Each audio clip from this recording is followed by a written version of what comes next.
നമസ്കാരം, എല്ലാവർക്കും പുതിയ വീഡിയോയിലേക്ക് സ്വാഗതം. ഇന്ന് ഡിസ്കസ് ചെയ്യുന്നത് അസിസ്റ്റൻറ്റ് സെയിൽസ്മാൻ എക്സാമിന് തയ്യാറെടുക്കുന്നവർക്കായി PSC മുൻവർഷങ്ങൾ നടത്തിയ ചോദ്യപേപ്പറുകളും അവയുടെ ആൻസേഴ്സിൻ്റെ ഡിസ്കഷനാണ്. ഇത് സെക്കൻഡ് പാർട്ടാണ്. ഇതിന് മുന്നേ ഞാനൊരു വീഡിയോ അപ്ലോഡ് ചെയ്തിട്ടുണ്ട്. കാണാത്തവരുണ്ടെങ്കിൽ അത് കൂടെ പോയി കാണുക. ഓക്കെ, നമുക്ക് ക്ലാസ്സിലേക്ക് പോകാം. ഒന്നാമത്തെ ക്വസ്റ്റ്യൻ നോക്കാം. മലയാള ഭാഷയും സംസ്കാരവും ആഗോളതലത്തിൽ പ്രചരിപ്പിക്കുന്നതിനായി കേരള സർക്കാർ ആരംഭിച്ച സംരംഭം. ഓപ്ഷൻ എ ആണ് മലയാളം മിഷൻ. മീശ എന്ന നോവൽ രചിച്ചത് ആര്? ഓപ്ഷൻ ഡി ആണ് S. ഹരീഷ്. കെ ഫോൺ പദ്ധതിയെക്കുറിച്ച് ശരിയായ പ്രസ്താവന. എല്ലാ വീടുകളിലും അതിവേഗ ഇൻ്റർനെറ്റ് സേവനം. ഓപ്ഷൻ ബി ആണ് ശരിയായിട്ടുള്ളത്. കെ ഫോണിൻ്റെ full form Kerala fibre optical നെറ്റ്വർക്കാണ്. കേരള ഫൈബർ ഒപ്റ്റിക്കൽ നെറ്റ്വർക്ക് എന്നാണ്. അതും കൂടി നോട്ട് ചെയ്തോളൂ. പുതിയ പഞ്ചവത്സര പദ്ധതി നടപ്പിലാക്കിയ വർഷം 1951. 1951 മുതൽ 1956 വരെയായിരുന്നു ഒന്നാം പഞ്ചവത്സര പദ്ധതിയുടെ കാലം വരുന്നത്. ഹരോഡ് ഡോമർ മോഡൽ എന്നറിയപ്പെടുന്നതാണ് ഒന്നാം പഞ്ചവത്സര പദ്ധതി. മെയിനായിട്ട് അഗ്രികൾച്ചറിലാണ്, കൃഷിക്കാണ് ഇമ്പോർട്ടൻസ് കൊടുത്തിരുന്നത്. ഇത്രയും പോയിന്റ് കൂടെ ഒന്ന് നോട്ട് ചെയ്തോളുക. അടുത്തത് COVID-19 ബന്ധപ്പെട്ട് സർക്കാർ പുറത്തിറക്കിയ മൊബൈൽ ആപ്ലിക്കേഷൻ. ഓപ്ഷൻ എ ആണ് ശരിയായിട്ടുള്ളത്. ആരോഗ്യ സേതു. COVID-19 ബന്ധപ്പെട്ട് സർക്കാർ പുറത്തിറക്കിയ മൊബൈൽ ആപ്ലിക്കേഷനാണ് ആരോഗ്യ സേതു. കേരള ആരോഗ്യ സർവകലാശാലയുടെ ആസ്ഥാനം തൃശ്ശൂരാണ്. അർജുന അവാർഡ് നേടിയ അങ്കിത് റെയ്നയുടെ കായിക ഇനം. ഓപ്ഷൻ സി ആണ് ടെന്നീസ്.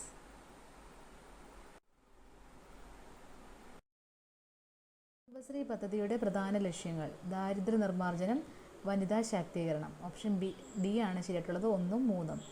നിർദ്ദിഷ്ട സിൽവർ ലൈൻ പദ്ധതിയിൽ ഉൾപ്പെടാത്ത ജില്ല. ഓപ്ഷൻ സി ആണ് പത്തനംതിട്ട. ISROയുടെ ഇപ്പോഴത്തെ ചെയർമാൻ ഡോക്ടർ വി നാരായണനാണ്. Doctor V Narayan. വിന്ധ്യ പർവ്വതം മുതൽ ഇന്ത്യൻ ഉപദ്വീപിൻ്റെ തെക്കേ അറ്റം വരെ വ്യാപിച്ചു കിടക്കുന്ന വിസ്തൃതമായ ഭൂവിഭാഗം. ഓപ്ഷൻ സി ആണ് ഡെക്കാൻ പീഠഭൂമി. താഴെ തന്നിട്ടുള്ളവയിൽ നിന്നും ശരിയായ പാരമ്പര്യേതര ഊർജ്ജ സ്രോതസ്സുകൾ കണ്ടെത്തുക. ഊർജ്ജ സ്രോതസ്സുകൾ രണ്ട് തരത്തിലുണ്ട്. പാരമ്പര്യ ഊർജ്ജ സ്രോതസ്സുകളും പാരമ്പര്യേതര ഊർജ്ജ സ്രോതസ്സുകളും. വളരെ കാലമായി ഉപയോഗത്തിലിരിക്കുന്ന പുനഃസ്ഥാപിക്കപ്പെടാത്ത ഊർജ്ജ സ്രോതസ്സുകളെയാണ് പാരമ്പര്യ ഊർജ്ജ സ്രോതസ്സുകൾ എന്ന് പറയുന്നത്. എന്താണ്? പുനഃസ്ഥാപിക്കപ്പെടാത്ത ഊർജ്ജ സ്രോതസ്സുകളെയാണ് പാരമ്പര്യ ഊർജ്ജ സ്രോതസ്സുകൾ എന്ന് പറയുന്നത്. ഇപ്പോൾ എക്സാമ്പിളായിട്ട് കൽക്കരി, പെട്രോളിയം, പ്രകൃതിവാതകം ഇതൊക്കെയാണ്. ഇനി പാരമ്പര്യേതര ഊർജ്ജ സ്രോതസ്സുകൾ എന്ന് പറഞ്ഞു കഴിഞ്ഞാൽ പുനഃസ്ഥാപിക്കാൻ സാധ്യതയുള്ള അല്ലെങ്കിൽ ശേഷിയുള്ള ഊർജ്ജ സ്രോതസ്സുകളെയാണ് പാരമ്പര്യേതര ഊർജ്ജ സ്രോതസ്സുകൾ എന്ന് പറയുന്നത്. അതായത് ഉപയോഗിച്ചാലും ഇല്ലെങ്കിലും പ്രകൃതിയിൽ ഇത് വീണ്ടും വീണ്ടും പുനഃസ്ഥാപിച്ചുകൊണ്ടിരിക്കും. ഇപ്പോൾ എക്സാമ്പിൾ പറഞ്ഞാൽ സൗരോർജ്ജം, കാറ്റിൽ നിന്നുള്ള ഊർജ്ജം, തിരമാല, അതൊക്കെയാണ്. അപ്പോൾ നമ്മുടെ ക്വസ്റ്റ്യൻ ചോദിച്ചിരിക്കുന്നത് ഏതാണ്? പാരമ്പര്യേതര ഊർജ്ജ സ്രോതസ്സുകളാണ്. അതായത് പുനഃസ്ഥാപിക്കാൻ കഴിയുന്ന ഊർജ്ജ സ്രോതസ്സുകളെയാണ് പാരമ്പര്യേതര ഊർജ്ജ സ്രോതസ്സുകൾ എന്ന് പറയുന്നത്. ഓപ്ഷൻ സൗരോർജ്ജം ശരിയാണ്. ജൈവവാതകവും സൗരോർജ്ജവും ശരിയാണ്. കാറ്റിൽ നിന്നുള്ള ഊർജ്ജം ശരിയാണ്. അപ്പോൾ ഓപ്ഷൻ സി ആണ് ശരിയായിട്ടുള്ളത്. 1ഉം 2ഉം 3ഉം ശരിയാണ്. ഇന്ത്യയുമായി കര അതിർത്തി പങ്കുവയ്ക്കുന്ന അയൽ രാജ്യങ്ങൾ ഏതാണെന്ന് കണ്ടെത്തുക.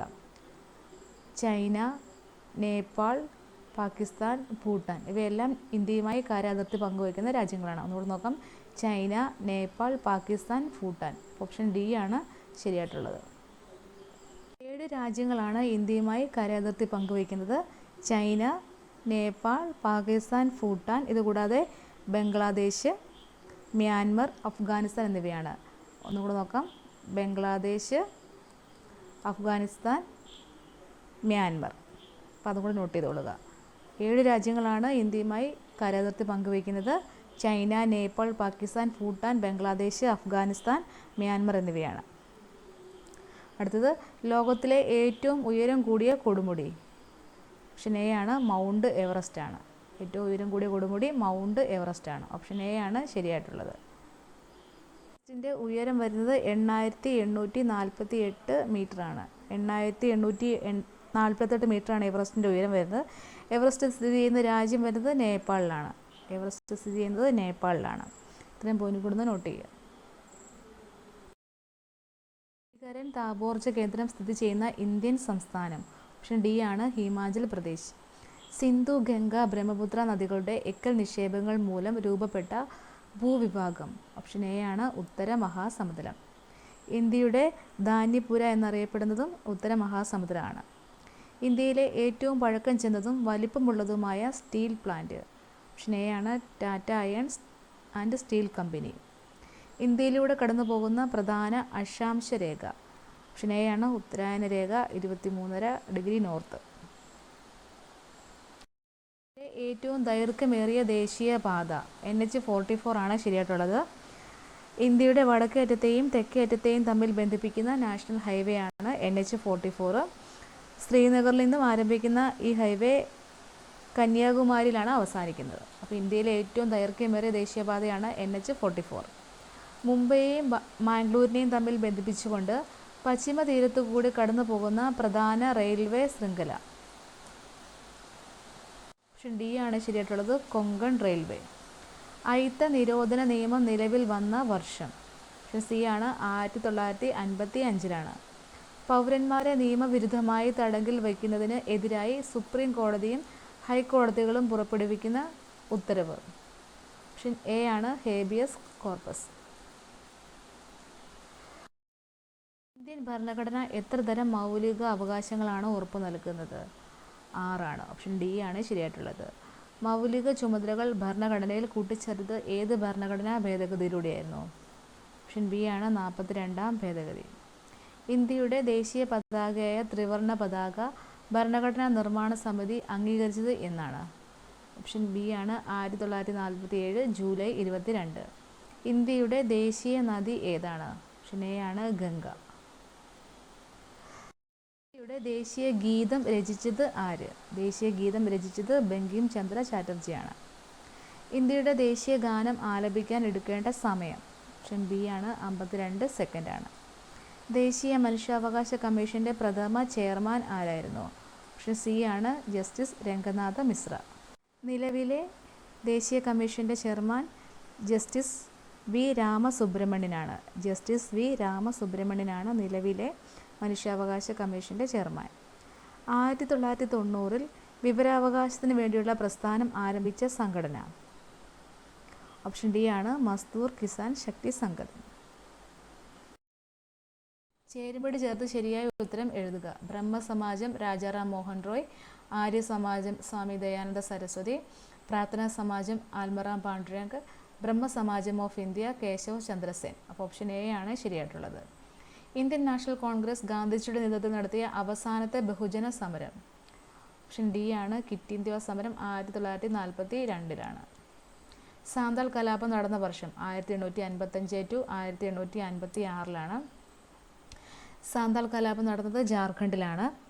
ഇത് നേതൃത്വം കൊടുത്ത 2 സഹോദരന്മാരായിരുന്നു, സിന്ധുവും കൻഹുവുമായിരുന്നു. ഇന്ത്യയിൽ ബ്രിട്ടീഷ് ഭരണത്തിനെതിരായ ഏറ്റവും പ്രധാനപ്പെട്ട ഗോത്ര കലാപങ്ങളിൽ ഒന്നായിരുന്നു സാന്താൾ കലാപം. ഇതുകൂടി നോട്ട് ചെയ്തോളുക. ഇന്ത്യൻ ദേശീയ പ്രസ്ഥാനത്തിൻ്റെ നഴ്സറി എന്നറിയപ്പെടുന്ന പ്രദേശം. ഓപ്ഷൻ സി ആണ് ബംഗാൾ. ഇന്ത്യൻ നാഷണൽ കോൺഗ്രസിൻ്റെ പ്രസിഡന്റ് സ്ഥാനം അലങ്കരിച്ച ഏക മലയാളി. ഓപ്ഷൻ ബി ആണ് സി ശങ്കരൻ നായർ. ഒന്നാം സ്വാതന്ത്ര്യ സമരം ആരംഭിച്ചത് എന്ന്? ഓപ്ഷൻ ഡി ആണ് 1857 മെയ് 10. ഉത്തർപ്രദേശിലെ മീററ്റിലാണ് ഒന്നാം സ്വാതന്ത്ര്യ സമരം പൊട്ടിപ്പുറപ്പെട്ടത്. ബ്രിട്ടീഷുകാർ ഇതിനെ ശിപ്പായി ലഹള എന്നും വിളിക്കപ്പെട്ടിരുന്നു. ശിപ്പായി ലഹള എന്ന ബ്രിട്ടീഷുകാർ വിളിച്ചത് ഒന്നാം സ്വാതന്ത്ര്യ സമരത്തെയാണ്. ഉത്തർപ്രദേശിലെ മീററ്റിലാണ് ഈ സമരം ആദ്യമായി പൊട്ടിപ്പുറപ്പെട്ടത്. 1857 മെയ് 10 ഇത് ആരംഭിച്ചത്. ക്വിറ്റ് ഇന്ത്യ ദിനം എന്നാണ്? 1942 ഓഗസ്റ്റ് 9. ഓപ്ഷൻ ഡി ആണ് ശരിയായിട്ടുള്ളത്. അതിർത്തി ഗാന്ധി എന്നറിയപ്പെടുന്നത്? ഓപ്ഷൻ എ ആണ് ഖാൻ അബ്ദുൽ ഗാഫർ ഖാൻ. സ്വാതന്ത്ര്യലബ്ധിക്ക് ശേഷം ഗോവ പോർച്ചുഗീസുകാരിൽ നിന്നും വീണ്ടെടുക്കുന്നതിനായി ഇന്ത്യ നടത്തിയ സൈനിക മുന്നേറ്റം അറിയപ്പെടുന്നത്? ഓപ്ഷൻ ബി ആണ് ഓപ്പറേഷൻ വിജയ്. സംസ്ഥാന പുനഃസംഘടനാ കമ്മീഷൻ്റെ ചെയർമാൻ? ഓപ്ഷൻ എ ആണ് ഫസൽ അലി. കേരളത്തിൻ്റെ ഹരിത ശ്വാസകോശം എന്നറിയപ്പെടുന്ന പക്ഷി സങ്കേതം? ഓപ്ഷൻ എ ആണ് മംഗളവനം. കേരളത്തിലെ പക്ഷി സങ്കേതങ്ങളിൽ നഗരപ്രദേശത്ത് സ്ഥിതി ചെയ്യുന്ന ഒരു പക്ഷി സങ്കേതമാണ് മംഗളവനം പക്ഷി സങ്കേതം. ഇത് സ്ഥിതി ചെയ്യുന്നത് എറണാകുളം ജില്ലയിലാണ്. അതുകൂടെ നോട്ട് ചെയ്തോളുക. സിംഹവാലൻ കുരങ്ങുകളുടെ ആവാസ വ്യവസ്ഥയെ നിലനിർത്തുന്നത്? ഓപ്ഷൻ സി ആണ് സൈലന്റ് വാലി ദേശീയോദ്യാനം. സൈലന്റ് വാലി ദേശീയോദ്യാനം സ്ഥിതി ചെയ്യുന്നത് പാലക്കാട് ജില്ലയിലാണ്. ഇതിലെ ഏക ശുദ്ധജല തടാകം ഓപ്ഷൻ ബി ആണ് ശാസ്താംകോട്ട കായൽ, സ്ഥിതി ചെയ്യുന്നത് കൊല്ലം ജില്ലയിലാണ്. കേരളത്തിലെ ഏറ്റവും വലിയ ജലവൈദ്യുത പദ്ധതി ഓപ്ഷൻ ഡി ആണ് ഇടുക്കി. മത്സ്യബന്ധനം ഏറ്റവും കൂടുതലുള്ള ജില്ല ആലപ്പുഴ. കേരളത്തിലെ ഏക ചന്ദന നിർമ്മാണ ഡിവിഷൻ ഓപ്ഷൻ സി ആണ് മറയൂർ. കേരളത്തിൽ ഏറ്റവും കൂടുതൽ പട്ടണങ്ങളുള്ള ജില്ല ഏതാണ്? ഓപ്ഷൻ സി ആണ് എറണാകുളം. കേരളത്തിലെ ഏറ്റവും നീളം കൂടിയ നദി പെരിയാറാണ്. പെരിയാറിൻ്റെ നീളം വരുന്നത് 244 കിലോമീറ്ററാണ്. പെരിയാർ അറിയപ്പെടുന്ന മറ്റു പേരുകൾ ആലുവാപ്പുഴ, കാലടിപ്പുഴ എന്നൊക്കെ അറിയപ്പെടുന്നത് പെരിയാറാണ്. പെരിയാറിൻ്റെ പ്രധാന പോഷക നദികൾ മുല്ലയാർ, മുതിരയാർ, കട്ടപ്പനയാർ, ചെറുതോണിയാർ, പെരിഞ്ചാംകുട്ടിപ്പുഴ, പെരുതുറയാർ ഇതൊക്കെ പെരിയാറിൻ്റെ പ്രധാന പോഷക നദികളാണ്. കേരളത്തിലെ ഏറ്റവും കൂടുതൽ അണക്കെട്ടുകളുള്ള നദിയും പെരിയാർ തന്നെയാണ്. പെരിയാർ പതിക്കുന്നത് വേമ്പനാട്ട് കായലിലാണ്. ഇനി വേറെ ഒരു പോയിന്റ് കൂടെ നോട്ട് ചെയ്തോളുക. കേരളത്തിൽ ഏറ്റവും കൂടുതൽ പോഷക നദികളുള്ള നദിയും പെരിയാർ തന്നെയാണ്. അടുത്ത ക്വസ്റ്റ്യൻ നോക്കാം. കേരളത്തിൽ ഏറ്റവും കൂടുതൽ ജനസംഖ്യയുള്ള ജില്ല മലപ്പുറമാണ്. സംസ്ഥാനത്ത് 8-നും 18-നും ഇടയിലുള്ള കുട്ടികൾക്ക് നീന്തൽ പരിശീലനം നൽകാൻ കേരള സർക്കാർ നടപ്പിലാക്കിയ പദ്ധതി ഓപ്ഷൻ ഡി ആണ് സ്പ്ലാഷ്. തിരുവിതാംകൂർ മുസ്ലിം മഹാജനസഭയുടെ സ്ഥാപകൻ ആരാണ്? വക്കം അബ്ദുൽ ഖാദർ മൗലവി. താഴെ പറയുന്നവയിൽ ഇന്ത്യൻ സ്വാതന്ത്ര്യ സമരവുമായി ബന്ധപ്പെട്ട് കേരളത്തിലുണ്ടായ മുന്നേറ്റങ്ങളിൽ ഉൾപ്പെടാത്തത്? വേലുത്തമ്പി കലാപം. ആദി ഭാഷ എന്ന ഗ്രന്ഥം എഴുതിയത് ചട്ടമ്പി സ്വാമികൾ. പൂക്കോടൂർ സംഭവം ഏത് സമരവുമായി ബന്ധപ്പെട്ടതാണ്? ഓപ്ഷൻ ബി ആണ് മലബാർ കലാപം. താഴെ പറയുന്നവയിൽ ഗ്രൂപ്പിൽ പെടാത്തത് ഏത്? നിജാനന്ദ വിലാസമാണ്. ഇത് ചട്ടമ്പി സ്വാമികളുടെ കൃതിയാണ്. ദൈവദശകം, ശിവശതകം, ദർശനമാലയൊക്കെ ശ്രീനാരായണ ഗുരുവിൻ്റെയാണ്. കേരളത്തിൽ ഉപ്പു സത്യാഗ്രഹത്തിൻ്റെ പ്രധാനപ്പെട്ട കേന്ദ്രം ഓപ്ഷൻ എ ആണ് പയ്യന്നൂരാണ്. ഇലക്ട്രിസിറ്റി പ്രക്ഷോഭം നടന്നത് എവിടെ? തൃശ്ശൂരിലാണ്. 1936 സാധുജന പരിപാലന യോഗം സ്ഥാപിച്ചത് അയ്യങ്കാളി. കേരള ലിങ്കൺ എന്നറിയപ്പെടുന്ന സാമൂഹിക പരിഷ്കർത്താവ് പണ്ഡിറ്റ് കറുപ്പൻ. വൈക്കം സത്യാഗ്രഹവുമായി ബന്ധപ്പെട്ട ഒരു പ്രധാന സംഭവം സവർണജാഥയാണ്. വൈക്കം സത്യാഗ്രഹത്തെ പിന്തുണച്ച് തിരുവനന്തപുരത്തേക്ക് നടത്തിയ സവർണ പദയാത്ര നയിച്ചത് മന്നത്ത് പത്മനാഭനാണ്. അതും കൂടി നോട്ട് ചെയ്തുകൊള്ളുക. തന്നിരിക്കുന്നവയിൽ ഏതാണ് മനുഷ്യനിലെ പ്രധാന വിസർജന അവയവം? ഓപ്ഷൻ എ ആണ് വൃക്കകൾ. ശ്വസന പ്രവർത്തനങ്ങളിൽ നിശ്വാസ സമയത്ത് നടക്കുന്ന പ്രക്രിയകളിൽ ശരി ഏതെന്ന് കണ്ടെത്തുക. ശ്വാസകോശങ്ങളിൽ നിന്ന് വായു പുറന്തള്ളപ്പെടുന്നു. ഔരസാശയത്തിലെ വായുമർദ്ദം കൂടുന്നു. ഇത് രണ്ടുമാണ് ശരിയായിട്ടുള്ളത്. ഏത് ജീവകത്തിൻ്റെ അപര്യാപ്തതയാണ് റിക്കറ്റസ് എന്ന രോഗത്തിന് കാരണം? വൈറ്റമിൻ ഡി ആണ്. ഇവിടെ തന്നിരിക്കുന്നവയിൽ ഏതാണ് വൈറസ് കാരണമുണ്ടാകുന്ന രോഗങ്ങൾ? ഓപ്ഷൻ ബി ആണ് നിപ്പ, എയ്ഡ്സ്. സർക്കാർ ആശുപത്രികളുടെ അടിസ്ഥാന സൗകര്യം മെച്ചപ്പെടുത്തി അവയെ ജനസൗഹൃദമാക്കുന്ന നവകേരള ദൗത്യത്തിൻ്റെ ഭാഗമായ പദ്ധതി ഓപ്ഷൻ ബി ആണ് ആർദ്രം. ചുവടെ ചേർത്തിരിക്കുന്ന വാതകങ്ങളിൽ ഹരിതഗൃഹ വാതകം അല്ലാത്തത് നൈട്രജനാണ്. വനനശീകരണത്തിന് കാരണമാകാത്തത് ഏതാണ്? സസ്യ പരിപാലനം. ചുവടെയുള്ളവയിൽ വനത്തിൽ നിന്ന് ലഭിക്കാത്ത ഉൽപ്പന്നം ഓപ്ഷൻ സി ആണ് പെട്രോൾ. കേരളത്തിലെ മണ്ണുത്തിൽ വികസിപ്പിച്ചെടുത്ത മികച്ച പാവൽ വിത്തിനം Priyanka. Indian institute of spices research എവിടെ സ്ഥിതി ചെയ്യുന്നു? കോഴിക്കോട്. താഴെ കൊടുത്തിരിക്കുന്ന പ്രസ്താവനകളിൽ തെറ്റേത്? 4 തെറ്റായിട്ടുള്ളത്, ബാക്കിയെല്ലാം ശരിയാണ്. ഒരാറ്റത്തിലെ നെഗറ്റീവ് ചാർജുള്ള കണമാണ് ഇലക്ട്രോൺ, ശരിയാണ്. ഒരാറ്റത്തിലെ ന്യൂക്ലിയോണുകളുടെ എണ്ണമാണ് അതിൻ്റെ മാസ് നമ്പർ, ശരിയാണ്. ആറ്റത്തിലെ ന്യൂക്ലിയസ് കണ്ടെത്തിയത് റുദർഫോർഡാണ്, ശരിയാണ്. ഒരേ അറ്റോമിക നമ്പരും വ്യത്യസ്ത മാസ് നമ്പരുമുള്ള ഒരേ മൂലകത്തിൻ്റെ വ്യത്യസ്ത ആറ്റങ്ങളാണ് ഐസോബാറുകൾ. ഐസോബാറുകളല്ല, ഐസോടോപ്പുകളാണ്. ഒരേ അറ്റോമിക് നമ്പരും വ്യത്യസ്ത മാസ് നമ്പരുമുള്ള ഒരേ മൂലകത്തിൻ്റെ വ്യത്യസ്ത ആറ്റങ്ങൾ ഐസോടോപ്പുകൾ എന്നാണ് അറിയപ്പെടുന്നത്. സിങ്ക് ബ്ലെൻഡിൻ്റെ സാന്ദ്രണത്തിന് ഉപയോഗിക്കുന്ന മാർഗം പ്ലവന പ്രക്രിയ. കാൽസ്യത്തിൻ്റെ ബാഹ്യമത ഷെല്ലിൻ്റെ നമ്പർ 4. ഡ്യൂട്ടീരിയത്തിലുള്ള ന്യൂട്രോണുകളുടെ എണ്ണം 1. ഭക്ഷണപദാർത്ഥങ്ങൾ കേടുകൂടാതെ സൂക്ഷിക്കാൻ ചേർക്കുന്ന രാസവസ്തു സോഡിയം ബെൻസോയേറ്റ്. ചലിച്ചുകൊണ്ടിരിക്കുന്ന ഒരു വസ്തുവിൻ്റെ പ്രവേഗം ഇരട്ടിയായി വർദ്ധിപ്പിച്ചാൽ അതിൻ്റെ ഗതികോർജ്ജത്തിന് എന്ത് മാറ്റം സംഭവിക്കും? 4 ഇരട്ടിയാവും. ഒരു വസ്തുവിൽ ഭൂമി പ്രയോഗിക്കുന്ന ആകർഷണ ബലം ഭാരമാണ്. ഇത് ക്യാൻസൽഡാണ്. താഴെ കൊടുത്തിരിക്കുന്നവയിൽ തരംഗദൈർഘ്യം കൂടിയത് ഏത് നിറത്തിനാണ്? ഓറഞ്ചിനാണ്. ഊഷ്മാവ് അളക്കുന്ന യൂണിറ്റ് കെൽവിനാണ്. കൂട്ടത്തിൽ പെടാത്ത സംഖ്യ ഏത്? ഇവിടെ 36 6ൻ്റെ സ്ക്വയറാണ്, 100 10ൻ്റെ സ്ക്വയറാണ്, 9 3ൻ്റെ സ്ക്വയറാണ്. പക്ഷേ 125 5ൻ്റെ ക്യൂബാണ്, സ്ക്വയർ എടുക്കാൻ പറ്റില്ല. അപ്പോൾ നമുക്ക് ഇതിനകത്ത് കൂട്ടത്തിൽ പെടാത്തത് 125 ആണ്. 13.01 പ്ലസ് 14.032 മൈനസ് 10.43.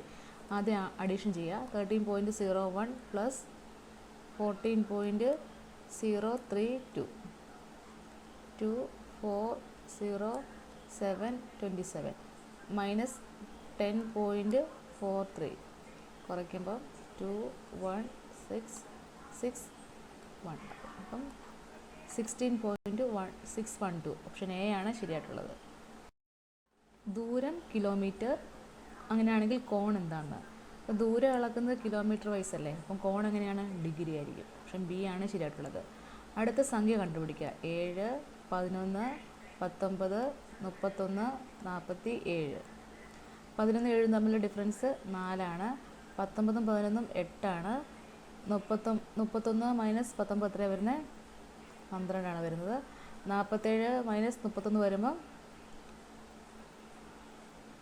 16 വരുന്നത്. ഇത് നോക്കുക, ഇതെല്ലാം കൂടെ 4ൻ്റെ മൾട്ടിപ്ലൈസ് ആണ്. 4 8 12 16. അടുത്ത എത്ര ആയിരിക്കും വരുന്നത്? 20 ആയിരിക്കും വരുന്നത്. അപ്പോൾ 47ൻ്റെ കൂടെ എത്ര കൂട്ടണം? 20 കൂട്ടണം. അപ്പോൾ എത്ര വരും? 67. ഓപ്ഷൻ ഡി ആണ് ശരിയായിട്ടുള്ളത്. ക്ലിയർ ആയെന്ന് വിചാരിക്കുന്നത്. ഒരു മാസത്തിലെ 3-ാം തീയതി വെള്ളിയാഴ്ചയാണെങ്കിൽ ആ മാസത്തിലെ 21-ാം തീയതിക്ക് ശേഷമുള്ള 4-ാം ദിവസം ഏതാണ്? ഇപ്പോൾ 21-ാം തീയതിക്ക് ശേഷമുള്ള 4-ാം ദിവസം കാണുന്നത്. ഇപ്പോൾ 21-ാം തീയതിക്ക് ശേഷമുള്ള 4-ാം ദിവസം എന്ന് പറയുമ്പോൾ എത്രയാണ്? 25-ാം തീയതിയാണ് നമുക്ക് കണ്ടുപിടിക്കേണ്ടത്. അപ്പോൾ കലണ്ടറിൽ ഡേറ്റ് പോണത് എങ്ങനെയാണ്? 3 4 5 6 ഈ ഓർഡറിലാണ് പോണത്. അപ്പോൾ നെക്സ്റ്റ് വീക്ക് കണ്ടുപിടിക്കാൻ എന്താ വേണ്ടത്? 3ൻ്റെ കൂടെ 7 കൂട്ടുക 10, 10ൻ്റെ കൂടെ 4ൻ്റെ കൂടെ 7 കൂട്ടുമ്പോൾ 11, 5ൻ്റെ കൂടെ 7 കൂട്ടുമ്പോൾ 12, 6ൻ്റെ കൂടെ 7 കൂട്ടുമ്പോൾ 13. അടുത്ത വീക്ക് കണ്ടുപിടിക്കണമെങ്കിൽ എഗെയിൻ 7 കൂട്ടുക. 11 7 18, 12 7 19, 13 7 20. അടുത്ത് പിന്നെ കണ്ടുപിടിക്കണമെങ്കിൽ എത്രയാണ്? 7 കൂട്ടുക. അങ്ങനെയാണ് ഓരോ വീക്ക് കിട്ടുന്നത്. അപ്പോൾ നമ്മളോട് ചോദിച്ചിരിക്കുന്നത് എത്രയാണ്? 25-ാം തീയതിയാണ് ചോദിക്കുന്നത്. ഇതാണ് ചോദിച്ചിരിക്കുന്നത്. അപ്പോൾ ഇത് വെള്ളിയാണെന്ന് പറയുന്നുണ്ട്. അപ്പോൾ ഈ വീക്ക് ഫുൾ വെള്ളിയായിരിക്കും. അപ്പോൾ ഇത് ശനിയായിരിക്കും. അപ്പോൾ ഈ വീക്ക് നെക്സ്റ്റ് വീക്ക് വരുന്ന ഈ ഡേയ്സിലെല്ലാം ശനി തന്നെയായിരിക്കും.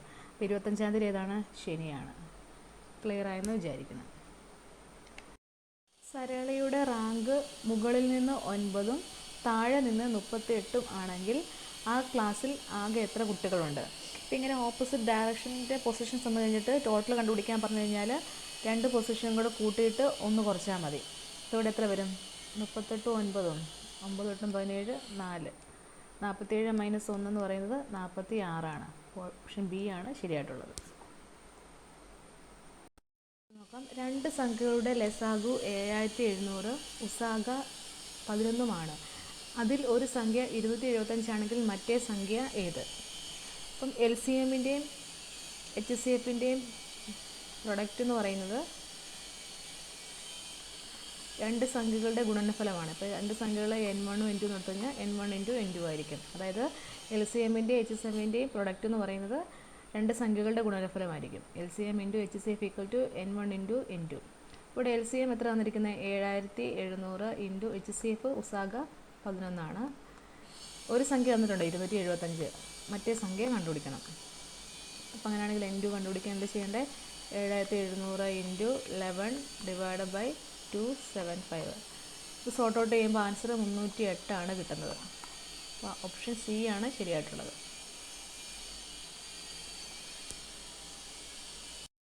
അടുത്ത ക്വസ്റ്റ്യൻ നോക്കാം. ഇത് സിംപ്ലിഫൈ ചെയ്യാനാണ്. അപ്പോൾ ഇത് മിക്സ്ഡ് ഫ്രാക്ഷൻ ഫോമിലാണ് കിടക്കുന്നത്. അപ്പോൾ ഇതിനെ ഫസ്റ്റ് നമുക്ക് നമ്പേഴ്സ് ആഡ് ചെയ്യാം. അപ്പം 44 പ്ലസ് അടുത്തതാണ് 10. 10 മൈനസ് 8 ഇത്രയാണ് സംഖ്യകൾ. 44 പ്ലസ് 10 മൈനസ് 8. 44 10 എത്രയാണ്? 54. 54 മൈനസ് 8 46. ഓക്കെ. ഇനി ബാക്കി ഫ്രാക്ഷൻസ് ഏതൊക്കെയാണ്? 1/3 പ്ലസ് 1/3 മൈനസ് 1/3. അപ്പം 1/3 1/3 ക്യാൻസലായി പോയി, ബാക്കി 1/3 റിമൈനിങ്. അപ്പം ആൻസർ വരുമ്പോൾ 46ഉം 1/3. ഓപ്ഷൻ എ ആണ് ശരിയായിട്ടുള്ളത്. വാർഷിക പരീക്ഷയിൽ അമ്മുവിന് കണക്ക്, സയൻസ്, മലയാളം, ഹിന്ദി, ഇംഗ്ലീഷ് എന്നീ വിഷയങ്ങൾക്ക് കിട്ടിയ മാർക്കുകൾ യഥാക്രമം 32, 45, 50, 28, 40 എന്നിവയാണ്. എങ്കിൽ അമ്മുവിന് കിട്ടിയ ശരാശരി മാർക്ക് എത്ര? ശരാശരി അല്ലെങ്കിൽ ആവറേജ് കാണാനുള്ള ഇക്വേഷൻ എത്രയാണ്? Sum divide by number. അതായത് തുക ഡിവൈഡ് ബൈ എണ്ണം. ഇവിടെ തുക എത്ര വരുന്നത്? ഇത്രയും മാർക്കുകളുണ്ട്. 32, 45, 50, 28, 40. ഇതിൻ്റെ എല്ലാം തുക കാണണം. അപ്പോൾ തുക കാണുമ്പം 5 2 7, 7 8 15 ശിഷ്ടം 1, 4 3 7, 7 5 12, 12 4 14, 14 4 18, 18 1 19. 195 തുക വരുന്നത്. അപ്പോൾ നമുക്ക് ആവറേജ് കാണുന്നത് എങ്ങനെയാണ്? 195 ഡിവൈഡ് ബൈ എണ്ണം എത്രയാണ്? 1 2 3 4 5. അപ്പം ഡിവൈഡ് ബൈ 5. അപ്പോൾ ആൻസർ വരുന്നത് 39 കിട്ടും. ഓപ്ഷൻ സി ആണ് ശരിയായിട്ടുള്ളത്. 7625 എന്ന സംഖ്യയുടെ വർഗ്ഗമൂലം കാണുക. നമുക്ക് ഓപ്ഷൻ വൈസ് ചെയ്യാവേ. 75 ഫസ്റ്റ് എടുക്കാം. 75ൻ്റെ നിയർ 70 വരും. 70ൻ്റെ സ്ക്വയർ എന്ന് പറയുമ്പോൾ 7 49, 4900 സംതിങ് വരും. അപ്പോൾ എന്തായാലും അതല്ല. അടുത്ത് നമുക്ക് 225. അതെന്തായാലും അല്ലല്ലോ, 20ൻ്റെ സ്ക്വയർ സംതിങ് വരത്തില്ല. അപ്പോൾ 400 സംതിങ് വരും. അപ്പോൾ എന്തായാലും അതുമല്ല. ഇനി 155 നോക്കാം. അത് 15ൻ്റെ സ്ക്വയർ വരുമ്പം 225 സംതിങ് വരും. അപ്പോൾ എന്തായാലും അതുമല്ല. അപ്പം പിന്നെ നിയറസ്റ്റ് ആയിട്ട് വരുന്നത് 125ആണ്. 125ന് നമുക്ക് 12ൻ്റെ സ്ക്വയർ എടുക്കാം. 144 സംതിങ്ങാണ് വരുന്നത്. അപ്പോൾ എന്തായാലും ഓപ്ഷൻ എ ആയിരിക്കും ശരിയായിട്ടുള്ളത്. 140 മീറ്റർ നീളമുള്ള ഒരു ട്രെയിൻ ഒരു പോസ്റ്റ് കടന്നു പോകുന്നതിന് വേണ്ട സമയം 24 സെക്കൻഡാണ്. എങ്കിൽ 750 മീറ്റർ നീളമുള്ള പ്ലാറ്റ്ഫോം കടന്നു പോകുന്നതിന് എത്ര സമയം വേണം? അപ്പോൾ പ്ലാറ്റ്ഫോം കടന്നു പോകുന്നതിനുള്ള ഇക്വേഷൻ ഉണ്ട്. അതായത് ട്രെയിനിൻ്റെ ലെങ്ത് പ്ലസ് പ്ലാറ്റ്ഫോമിൻ്റെ ലെങ്ത് ഡിവൈഡ് ബൈ സ്പീഡ്. ഇവിടെ നമുക്ക് ട്രെയിനിൻ്റെ ലെങ്ത് തന്നിട്ടുണ്ട്. എത്രയാണ്? 240 മീറ്ററാണ്. പ്ലാറ്റ്ഫോമിൻ്റെ ലെങ്ത് തന്നിട്ടുണ്ട്. എത്രയാണ്? 750 മീറ്ററാണ്. സ്പീഡ് നമുക്കറിയില്ല, പക്ഷേ സ്പീഡ് കണ്ടുപിടിക്കാനുള്ള ഇക്വേഷൻ അറിയാമല്ലോ. Distance divide by time. ട്രെയിനിൻ്റെ ഡിസ്റ്റൻസ് എത്രയാണ്? 240 ആണ്. ഡിവൈഡ് ബൈ ടൈം എത്രയാണ് പറഞ്ഞിരിക്കുന്നത്? 24 സെക്കൻഡാണ്. ഇത് രണ്ടും കൂടി ക്യാൻസൽ ചെയ്യുമ്പോൾ എത്ര വരും? 10 മീറ്റർ പെർ സെക്കൻഡ് കിട്ടും. നമുക്ക് ഇക്വേഷൻ ഇട്ട് കൊടുക്കാമല്ലോ. ട്രെയിനിൻ്റെ ലെങ്ത് എത്രയാണ്? 240 plus 750 divide by 10. 0 5 4 9 7 2 9 divide by 10 എത്ര വരും? 99 സെക്കൻഡ്. ഓപ്ഷൻ ഡി ആണ് ശരിയായിട്ടുള്ളത്. ഫോട്ടോയിലെ പുരുഷനെ ചൂണ്ടിക്കൊണ്ട് ഒരു സ്ത്രീ പറഞ്ഞു, അയാളുടെ സഹോദരൻ്റെ അച്ഛൻ എൻ്റെ മുത്തശ്ശൻ്റെ ഒരേ ഒരു മകനാണ്. അപ്പോൾ നമുക്കിവിടെ ഒരു ലേഡിയാണ് പറയുന്നത്. ഓക്കെ, ഒരു ലേഡി, ആ ലേഡിയുടെ മുത്തശ്ശൻ, ഫാദറിൻ്റെ അച്ഛൻ, അതാണ് ഗ്രാൻഡ് ഫാദർ, എൻ്റെ മുത്തശ്ശൻ്റെ ഒരേ ഒരു മകനാണ്. ഇനി അയാളുടെ കേസ് നോക്കുക. അയാളുടെ സഹോദരൻ, അയാളുടെ സഹോദരൻ്റെ അച്ഛൻ എൻ്റെ മുത്തശ്ശൻ്റെ മകനാണ്. അപ്പം ഈ ലേഡിയുടെ മുത്തശ്ശൻ ഇതാണ്, മുത്തശ്ശൻ്റെ മകൻ ഇതാണ്. അപ്പം മുത്തശ്ശൻ്റെ മകനാണെന്നാണ് പറഞ്ഞിരിക്കുന്നത്, ബ്രദർ. അപ്പോൾ ഇതാണ്, ഈ ലേഡിയും ഇവരും തമ്മിൽ ബ്രദറാണ്. അപ്പോൾ ഈ ലേഡിയുടെ സഹോദരനാണ്. ക്വസ്റ്റ്യൻ നോക്കാം. ഇത് സൂചിപ്പിക്കുന്ന സംഖ്യ കാണാൻ വേണ്ടിയാണ്. ഇത് ഡയറക്റ്റ് ക്വസ്റ്റ്യൻ ആണ്. അതായത് എ കറസ്പോണ്ടിങ് എത്രയാണ്? 1 ആണ്. എ 1 ആണ്. അപ്പം എ 1 ആണ്. പിന്നെ ഡി കറസ്പോണ്ടിങ് എത്രയാണ് വരുന്നത്? ഡി കറസ്പോണ്ടിങ് 4 ആണ്. ഡി 4 ആണ്. ഇനി ഇ കറസ്പോണ്ടിങ് എത്രയാണ്? 5 ആണ്. ഈ 5. അടുത്ത് എ പറഞ്ഞു 6 എത്രയാണ്? 9 ആണ്. നമ്മൾ ചോദിച്ചിരിക്കുന്നത് എത്രയാണ്? ഡിയർ ആണ് ചോദിച്ചിരിക്കുന്നത്. ഡി എത്രയാണെന്നാണ് പറഞ്ഞിരിക്കുന്നത്? 4. ഇ എത്രയാണ്? 5. അപ്പോൾ 45 സ്റ്റാർട്ട് ചെയ്യുന്ന ഒരെണ്ണേ ഉള്ളൂ. അപ്പോൾ ഓപ്ഷൻ ബി ആണ്. അപ്പോൾ തന്നെ കിട്ടി. ഈ രൂപ വിലയുള്ള കസേര 10% ഡിസ്കൗണ്ട് അനുവദിച്ച നഷ്ടം. ഡയറക്റ്റ് കോസ്റ്റ് ആണ്. 500 രൂപയുടെ വിലയുള്ള കസേര 10% ഡിസ്കൗണ്ടിന് കൊടുത്തു. അപ്പം എത്രയാണ് വരുന്നത്? 50 രൂപയാണ് നഷ്ടം വരുന്നത്. ഡയറക്റ്റ് ഇട്ട് കൊടുത്താൽ മതി. അടുത്ത ക്വസ്റ്റ്യൻ നോക്കാം. 3 ക്യൂബ് ഇൻറ്റു 2 - 4 + 14. നമുക്ക് ബോഡ് മാസ് റൂൾ വെച്ച് ചെയ്യാം. ബോഡ് മാസ് റൂൾ എല്ലാവർക്കും അറിയാമായിരിക്കുമല്ലോ. Bracket, of, division, multiplication, addition, subtraction. ഇവിടെ 3 ക്യൂബ് എത്രയാണ്? 27 ആണ്. 27 × 2 -4 + 14. ബ്രാക്കറ്റ് ഓഫും ഇല്ല, ഡിവിഷനും ഇല്ല, മൾട്ടിപ്ലിക്കേഷനാണുള്ളത്. അപ്പോൾ 27 × 2 എത്രയാണ്? 54 ആണ്. -4 + 14. ഇതിനകത്ത് മൾട്ടിപ്ലിക്കേഷൻ ഇല്ല, അഡീഷനാണുള്ളത്. അപ്പം 54 -4 + 14 എത്രയാണ്? +10 ആണ്. എത്ര വരും? 54 + 10 64. ഓപ്ഷൻ ഡി ആണ് ശരിയായിട്ടുള്ളത്. റാണിയുടെ വയസ്സിനേക്കാൾ 10 കൂടുതലാണ് രവിയുടെ വയസ്സ്. രവിയുടെ വയസ്സിനേക്കാൾ 8 കുറവാണ് സുമയുടെ വയസ്സ്. സുമയുടെ വയസ്സ് 64 ആണെങ്കിൽ റാണിയുടെ വയസ്സ് എത്ര? അപ്പോൾ ഇവിടെ ഡയറക്റ്റ് തന്നേക്കുന്നത് എഴുതുക. സുമയുടെ വയസ്സ് എത്രയാണ് തന്നിരിക്കുന്നത്? 64 ആണ് തന്നിരിക്കുന്നത്. ഇനി രവിയുടെ വയസ്സിനേക്കാൾ 8 കുറവാണ് സുമയുടെ വയസ്സ്. അപ്പം രവിയുടെ വയസ്സിനേക്കാൾ എത്ര കുറവാണ്? 8 കുറവാണ് സുമയുടെ വയസ്സ്. സുമയുടെ വയസ്സ് തന്നിട്ടുണ്ടല്ലോ, 64 ആണ്. അങ്ങനെയാണെങ്കിൽ ഇവിടുന്ന് രവിയുടെ വയസ്സ് കണ്ടുപിടിക്കാമല്ലോ. രവിയുടെ വയസ്സ് എന്ന് പറഞ്ഞാൽ 64 -8 ഇപ്പുറത്തേക്ക് വരുമ്പോൾ 8 + 8 ആവും. അപ്പോൾ എത്ര വരുന്നത്? 72 ആണ്. ഓക്കെ. ഇനി അടുത്ത് റാണിയുടെ വയസ്സാണ് നമുക്ക് കണ്ടുപിടിക്കേണ്ടത്. റാണിയുടെ വയസ്സിനേക്കാൾ 10 കൂടുതലാണ് രവിയുടെ വയസ്സ്. അപ്പോൾ റാണിയുടെ വയസ്സിനേക്കാൾ 10 കൂടുതലാണ് രവിയുടെ വയസ്സ്. രവിയുടെ വയസ്സ് എത്ര തന്നിരിക്കുന്നത്? 72. അങ്ങനെയാണെങ്കിൽ ഇവിടുന്ന് തന്നെ റാണിയുടെ വയസ്സ് കണ്ടുപിടിക്കാമല്ലോ. റാണിയുടെ വയസ്സ് എന്ന് പറഞ്ഞാൽ 72 - 10 അപ്പുറത്തേക്ക് പോകുമ്പോൾ -10 ആവും. അപ്പോൾ എത്ര വരുന്നത്? 62. ഓപ്ഷൻ ഡി ആണ് ശരിയായിട്ടുള്ളത്.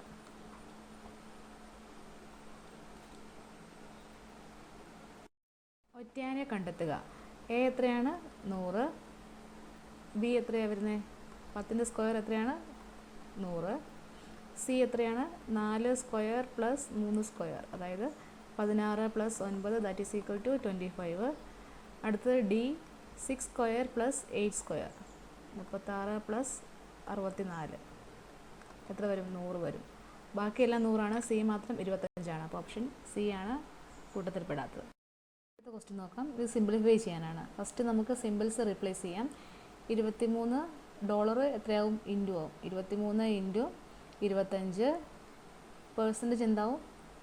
ഡിവൈഡ് ആവും. 20/5. ആഷ് എത്രയാവും? പ്ലസ് ആവും. +10. അറ്റ് എത്രയാവും? മൈനസ് ആവും. -3 കണ്ടുപിടിക്കുക. ഇനി ബോഡ് മാസ് റൂൾ ഉപയോഗിച്ച് ചെയ്യുക. ബ്രാക്കറ്റ് ഓഫും ഇല്ല, ഡിവിഷനുണ്ട്. 23 × 25 ÷ 5 എത്രയാണ്? 5 +10 -3. ഡിവിഷൻ ഇല്ല, ഇനി മൾട്ടിപ്ലിക്കേഷൻ ഉണ്ട്. 23 × 5 എത്രയാണ്? 3 5 15. 2 10 10 15 +10 -3.